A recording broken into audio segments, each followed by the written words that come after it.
Emmanuel, nous sommes au Myrtille, c'est un salon de thé Oui, qui est juste place Saint-Pierre, tout à fait. marché Saint-Pierre. Pourquoi ce choix de lieu? Parce que j'ai l'habitude d'y venir en famille pour le goûter. C'est un lieu qui fait des gâteaux sans gluten. Et moi, je suis allergique au gluten, donc voilà. Alors on va parler de votre rapport à Clermont-Ferrand. C'est une ville que vous avez découvert un peu plus tard, puisque vous êtes né à Montluçon. À l'âge de 20 ans, vous partez sur Paris, puis vous revenez ensuite sur Clermont-Ferrand. Oui. Et aujourd'hui, vous œuvrez aussi quelque part à la promotion de ce territoire. Oui. Racontez-nous un peu tout ça.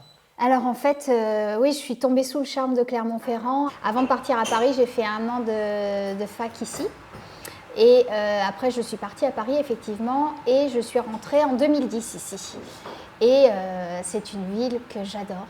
Je me sens complètement clermontoise, beaucoup plus clermontoise que montluçonnaise d'ailleurs. Est-ce que vous sentez protégée par les volcans qui entourent Clermont-Ferrand? Oui, et c'est marrant parce que quand mon fils est né, à la maternité, on avait une chambre avec vue sur le Puy-de-Dôme et je lui ai dit, tu verras, lui, il prendra toujours soin de toi. Et j'adore ce rapport à ce volcan-là, j'adore. Vous avez besoin de cette notion de protection, de sécurité? Oui, je pense que, de par mon vécu, je pense que j'ai besoin d'être... Merci, Marie-Laure. D'être entourée.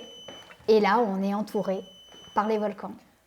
Est-ce qu'aujourd'hui, que vous avez une notoriété avec le nombre de followers que vous avez sur le net ou de vues par rapport au blog ou vos Facebook Live et d'autres aventures digitales, est-ce que vous faites davantage attention à votre allure, à ce que vous faites, là où vous allez, ce que vous achetez dans les magasins, parce qu'on pourrait vous regarder? Ah mon Dieu, pas du tout. Alors déjà, j'achète beaucoup d'occasions. Alors c'est une manière de vivre, hein. Après, je suis très très adepte de la seconde main. Pour vous dire, mon fils a 3 ans, je pense qu'il a très rarement porté des habits neufs. Il sera content quand il regardera l'émission dans quelques années, parce que sur le net, tout reste. Son prénom? Gabriel. On salue Gabriel.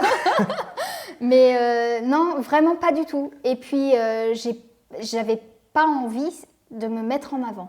Donc c'est pour ça qu'il y a très très peu de photos de moi. Qu'est-ce que tout ça vous apporte intellectuellement, Emmanuel?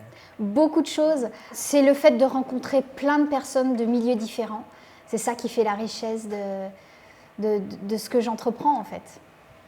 J'aime les rencontres, j'aime échanger, j'aime ça.